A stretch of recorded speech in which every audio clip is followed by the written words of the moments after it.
రీసెంట్‌గా cyber crimes ఎక్కువైపోయినాయి sir. కంప్లీట్‌గా అసలు ఎక్కడ పట్టినా సరే కోట్ల రూపాయలు దోచేసుకుంటున్నారు. సో, అలాంటి సైబర్ క్రైమ్ కేసుల్ని ఎలా హ్యాండిల్ చేయాలంటారు అసలు? ఇప్పుడు సైబర్ క్రైమ్స్ ఈవెన్ ఫారిన్ కంట్రీస్లో అన్ని కంట్రీస్లో అవుతున్నాయండి. ఇది న్యూ ఏరియా ఆఫ్ లా. కానీ మన ఇండియాలో ఆ లా ఏదైతే ఉందో సైబర్ లాస్ అనేవి కొంత ఆబ్సలీట్ ఉన్నాయి.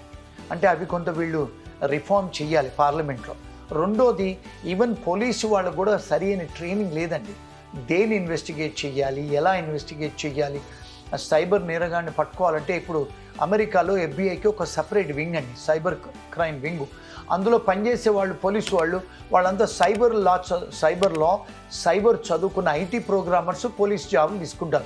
ఇప్పుడు మన తెలంగాణ సైబర్ క్రైమ్ డిపార్ట్మెంట్లో లేకపోతే ఆంధ్ర సైబర్ క్రైమ్ డిపార్ట్మెంట్లో సెంట్రల్లో ఎంతమంది సైబర్ లా చదువుకున్న వాళ్ళు సైబర్ IT ప్రోగ్రామర్స్ ఉన్నారండి? లేరు కదా. అంటే మోడర్న్ టెక్నాలజీ వాళ్ళు తీసుకొని చేయించాలి. అప్పుడు మన లాలో కూడా మార్పులు తెస్తే వాళ్ళని పట్టుకోవచ్చండి. అది ప్రాబ్లం మన దేశంలో.